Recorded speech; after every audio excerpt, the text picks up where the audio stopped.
So good morning, afternoon, evening.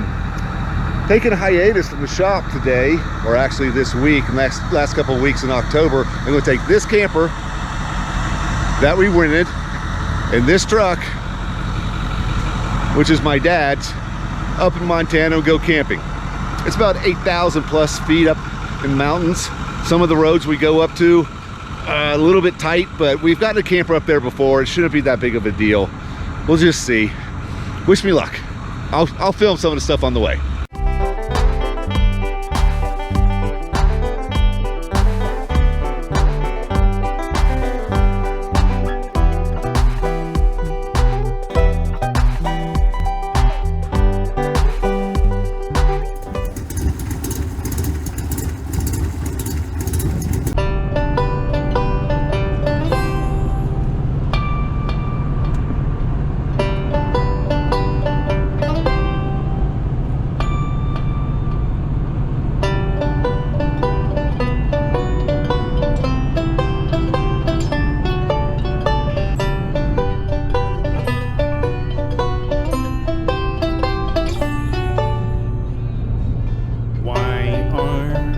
So many songs about rainbows, or what's on the other side. Rainbows are visions and only illusions. Rainbows have nothing to hide. What's so amazing that keeps us stargazing? And what do you think we might see? Someday we'll find it, the rainbow connection, for lovers, for dreamers, and me. Da da da da da dee da da da da da da da dee da.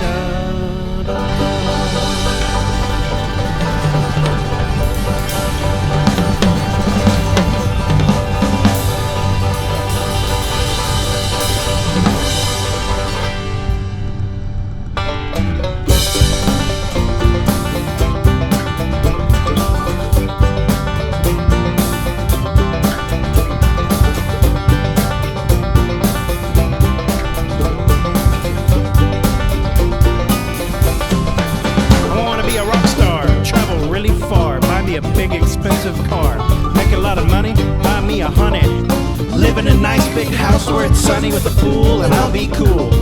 I'll always have a gig, cause I'll be big. I have parties, friends, places to go. Only problem is I play the banjo.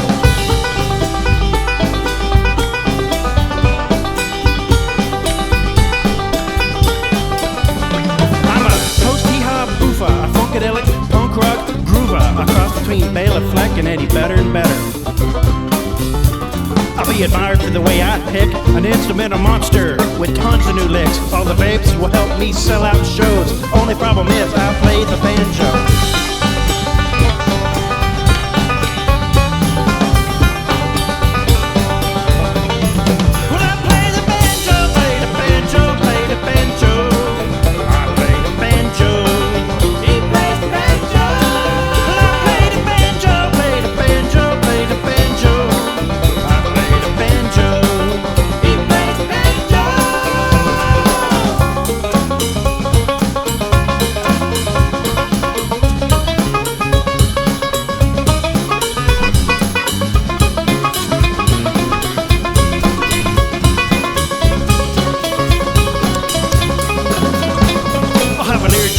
And a limousine. Everywhere I go, my fans will scream, "Hey banjo boy, we love you. I wish we could all play the banjo too." You'll see me on the TV talk show with Dave, Conan, Jay Leno. Well, we finally set up camp. There's the trailer, or the camper, the truck, Dad. And these are our views. Right? Very nice. The camper, 16-foot J-Flight by Jayco. That doesn't mean much to me. But we've got a little stovetop, little heater, little sink, little everything actually, little microwave. Some of this runs off propane.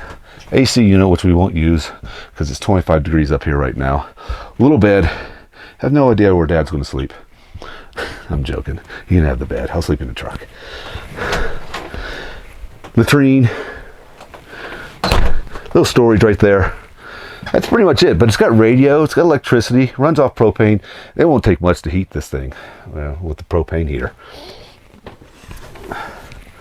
Oh, but this is really why we're here. Is this. Let's talk about what got us here. And that's my dad's 2008 F-250. I love this truck. It's got about 200,000 miles on it. I've got a 2000 F-250, in which I've got about 170,000 miles on it. I get money offered for that truck every week from somebody, but I'm not getting rid of that truck until somebody just offers me a brand new F-250 for it. And we know that's not going to happen. My truck's got leather interior, it's got cruise control, it's got a backup camera, it has Bluetooth connectivity, I've got navigation on my phone, I've got Wi-Fi connection on it, I've got 4x4 off-road on it, I've got a bed liner on it. I don't have the extended bed, but I do have a 52-gallon tank in it, in which I can get 400 miles when I'm towing something on it. I get 600 miles on it if I'm not towing anything, which is kind of ridiculous because I've got a 300-mile bladder. You know, what can I say?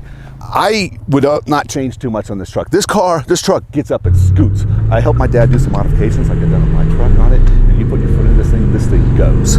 I wouldn't change too much on it, except for maybe the stereo in there. I would probably put, you know, a head unit in there that had a backup camera on it, some Bluetooth connectivity, something like that, just to modernize it, make it a little bit more comfortable and functional stuff. But this thing does what it needs to do.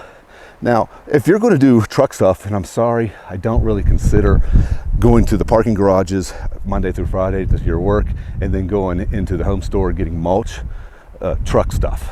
I'm sorry, I view more this and towing this and those quad runners behind there, more of an example of truck stuff. And if you're going to do truck stuff, I think you should get an American truck. In the long haul, they're going to be more dependable, they're going to be more versatile, they're going to get the job done better. I know there's a argument for the foreign trucks. I had a Tundra for 18 years. And yes, this is a Ford and it has its quirks to it. You're going to replace things on it, but that's no different than my foreign Tundra. I had to replace the alarm system 3 times. I put 5 O2 sensors on it. I put rear axle seals on it. But the main kicker about that truck was they put the same transmission in the V6s as they did the V8s. And it couldn't handle the torque at all. And over years, the transmission started to slip. That's what happened to mine. That being said, truck's still running. I sold it to one of my employees. He wanted it. I had a bad accident in it, 18-wheeler. I don't know what it was doing. Maybe he fell asleep at the wheel. Maybe he was texting. Maybe something happened in the cab. I don't know what happened. But I was towing a 1967 replica Mustang, Shelby Mustang, back from an auction in Dallas. And they ran in the back of me and destroyed the car, destroyed the trailer, destroyed the truck. Things happen. Anyway, I sold it to my employee because I was done with it. It was driving down the road sideways. It was bent. And he straightened up the frame, got it done, and he still drives today. Now, my truck, I practically stole my truck. I was looking for a foreign truck. I was looking for a Toyota pickup. Remember when they didn't make the T100 and they didn't make the Tundra or the Tacoma? They just made a pickup. I wanted one of those, but every one I found that was worth buying was way too expensive, and anything other than that was a rust bucket and was not going to do it. So I was driving home from, I don't know where it was. So I was driving home, and then there was a F-250 sitting in a lot of this dealership, Honda dealership of all places. And I think they wanted 16 for it, 15 or 16 for it. And I told them I'd give them 9. Now my truck is a standard. It's got a little granny gear and it's 5-speed. And I live in Houston, Texas, the sea of F-250 douchebag owners.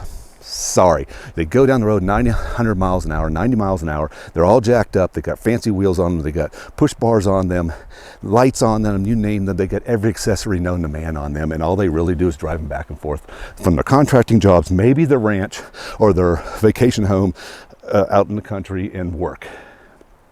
To each their own, right? So, but nobody was going to buy this truck. Nobody wants in Houston, Texas, an F-250 Standard. It's a farm truck.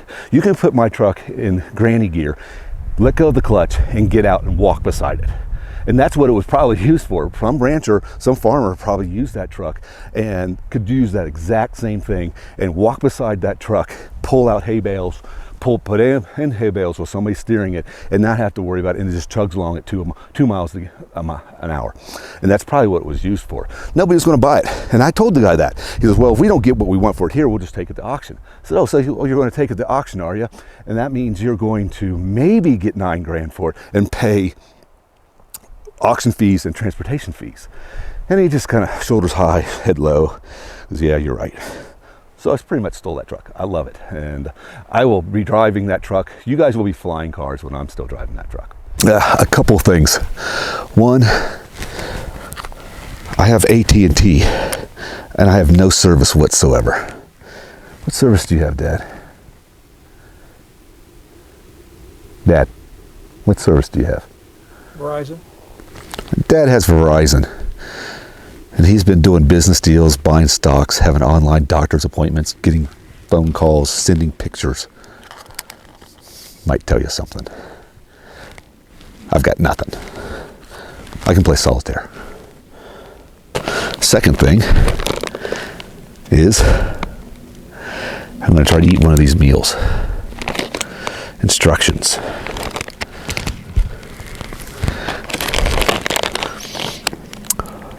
Open oatmeal's bag and remove all contents. Insert food pouch into oatmeal's bag.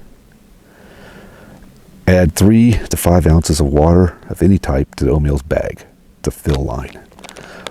Open heating pad and place in oatmeal bags next to the food pouch and seal quickly. Let steam and heat for 5 minutes. Carefully remove food bag, pouch, and enjoy. Let's see. Water. Filling.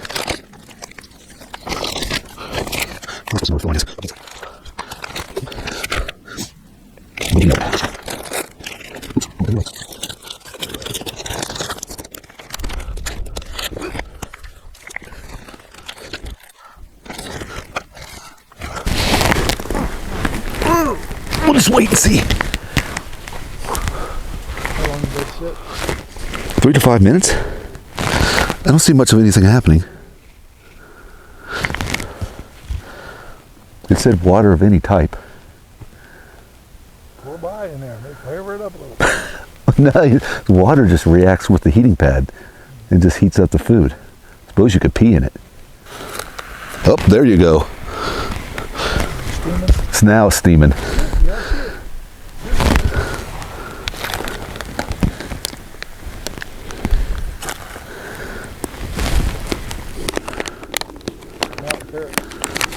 Oh, really?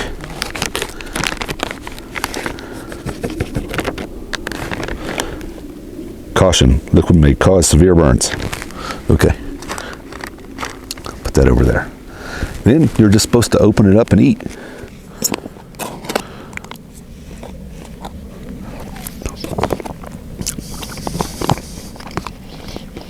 I'm not sure if it's real beef, but still, pretty good. Got some, there we go. What flavor did you get again? Turkey chili with beans, so be prepared. Small space. Maybe that wasn't a wise choice on my behalf. That's about right. Might be another night in the truck. Did you sleep in the truck last night? No, I didn't sleep in the truck. I'm just messing with you. That ought to do it for part 1. I want to keep my videos about 15 minutes, and this gets us right up to the point to where we got to where we're going. Part 2 has us going up into the mountains, doing some scouting, doing some hiking. I actually run into some elk. Not exactly what I'm looking for, but you'll see what I'm talking about. We go into Helena in Marysville, get supplies, get some dinner, a bath, a shower. And I actually run into a 79 RX7. Not really been restored, but well maintained. And I walk around that. I have a good mind to contact the owner and kind of see what their plans are for that car. Also coming home, I run into a place my dad's told me about a couple times off of I-25 that he said is there. I said, yeah, sure, whatever. This time I saw it. It's got 57 Chevrolets just back to back to back to back to back. A lot of them are now wagons and 4-doors, but there are some 2-doors in there. I don't know what they do with them. I actually go onto the property and try to find the owner and look around and see what the deal is with it. Really interesting place, and got some shots in there, but I couldn't run into the owners, but I did put it into the video. You know, thanks for joining me. Let's start part 2. I'll have it out in a couple days and we'll take it up from there. Thanks.